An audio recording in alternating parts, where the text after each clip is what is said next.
اور ہم چاہتے نہیں ہیں کہ سہیل آفریدی ڈسکوالیفائی ہو، لیکن سہیل آفریدی جو بول رہا ہے اور وہ پہنچ گیا ادھر، اگر یہ آپریشن کی راہ میں حائل ہوا تو نااہل بھی ہوگا اور گورنر راج بھی لگ سکتا ہے۔ اب رانا ثناء اللہ سے بڑی تو بات نہیں نا، میں تو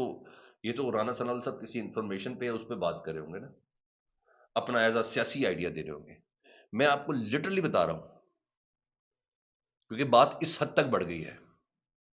کیونکہ اس کے ساتھ ساتھ وہ محمود خان اچکزئی صاحب بھی تو کراچی میں نا، محمود خان اچکزئی صاحب نے سہیل آفریدی کی بات کو کیسے انڈوز کیا ہے؟ انہیں کہا تیرا میں لوگوں کو ان کے گھروں سے زبردستی نکالا جا رہا ہے سخت ترین ٹھنڈ میں۔ اب کل اپوزیشن لیڈر بنا یہ بندہ، انہیں کہا تیرا میں لوگوں کو ان کے گھر سے زبردستی نکالا جا رہا ہے سخت ترین ٹھنڈ میں، سینکڑوں ٹرک وہاں کھڑے ہیں، اس سے بڑی دہشت گردی اور کیا ہوگی؟ کوئی آ کے کہہ کے نکلو یہاں سے، جو سینکڑوں سالوں سے وہاں رہنے والوں کو زبردستی نکالا جائے۔ انہیں کہا کسی طور پر بھی یہ برداشت نہیں ہوگا، ہم اس کے مسلسل خلاف کھڑے ہیں۔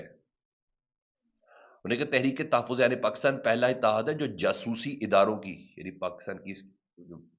ہمیشہ سے ایک نظام تو ہے نا پاکستان کی ایجنسی کہ یہ اتحاد بناتی ہیں توڑ دی ہے، انہوں نے کہا یہ پہلا اتحاد ہے جو جاسوسی اداروں کی مدد یا اشارے کے بغیر بنا ہے، اس لیے اس اتحاد کا ساتھ دیں۔ یہ اتحاد آئین کی حفاظت کی بنا ہے، ہم کسی کو گالیاں دینے کے لیے اکٹھے نہیں ہوئے۔ تیرا میں لوگوں کے گھروں سے زبردستی ان کو نکالا جا رہا ہے اور ہم نے کسی کو گالیاں نہیں، سب کی مائیں بہنیں سانجی ہیں، یہ انہوں نے بولا۔ پھر انہوں نے دیا فارمولا انہوں نے کون سا دیا کہ میں یہ جو پہیا جام ہڑتال کی جو 8 فروری کی کال ہے اسے بیک آؤٹ کر سکتے ہیں۔ ہمارا چھوٹا سا فارمولا ہے جی، انہیں کہ آئین کی بالادستی، فوراً سے پہلے پہلے قومی حکومت بنائیں اور 4 مہینوں میں نیا الیکشن کروائیں، موجودہ مستعفی ہو جائیں جو اس وقت حکومت میں بیٹھے ہیں، اور پھر جو جیت جائے وہ زندہ باد، تاکر کا سرچشمہ منتخب پارلیمنٹ ہو، ایک اچھا الیکشن کمیشن نیا الیکشن کروائے، پالیسیاں مختلف پارلیمنٹ سے نکالی جائیں نہ کہ کوئی اور بنائے، قدرتی وسائل پر مقامی لوگوں کا حق ہوگا، جس کی بنا پر وہ آپریشن والی بات کریں گے، ادھر کے قدرتی وسائل اور جو کچھ بھی ہے الزام ایک اپوزیشن کا ہے، ادھر لوگوں کی زبان اور کلچر کا احترام کیا جائے، اس پر متفق ہو جائے، میں عمران خان سے اس پر دستخط کروانے کے لیے تیار ہوں۔ انہوں نے یہ بھی بتا دیا کہ میرے پاس گارنٹی ہے پوری ان تمام چیزوں کے ساتھ، میں دستخط کرانے کے لیے تیار ہوں۔ اچھا کل سے ایک بات بڑی چل رہی تھی نا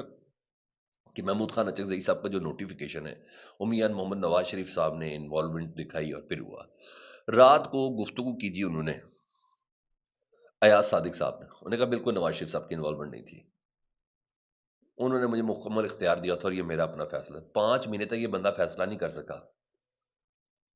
سر، 5 مہینے تک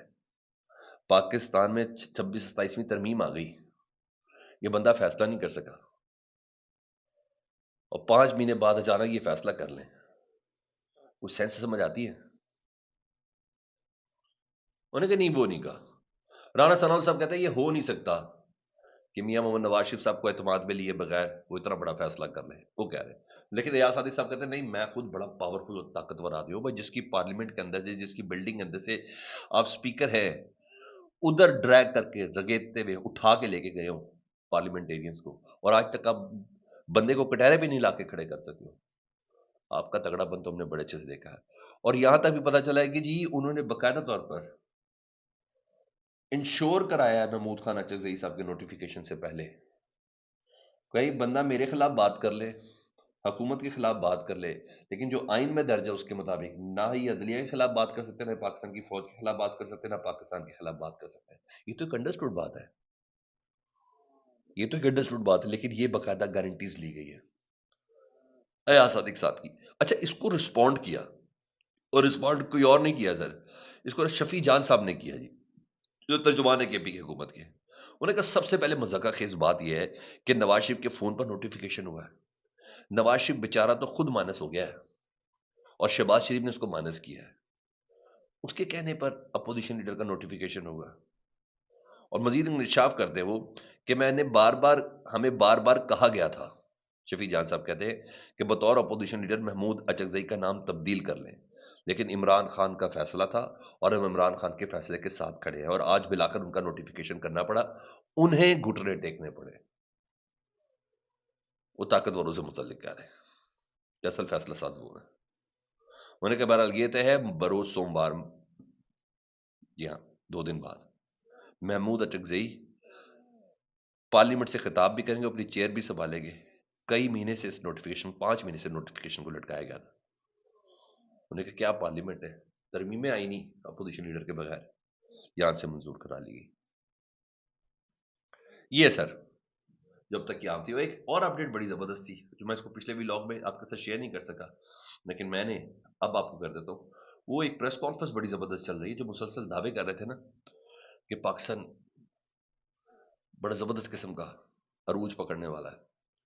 اور اس حکومت نے بتانی زمین اور آسمان کے کلابے ملا دیے۔ رات کو Pakistan chamber of commerce and industry federation کے سربراہ نے پریس کانفرنس کی تھی کل شام کو۔ وہ کہتے ہیں ٹیکسٹائل،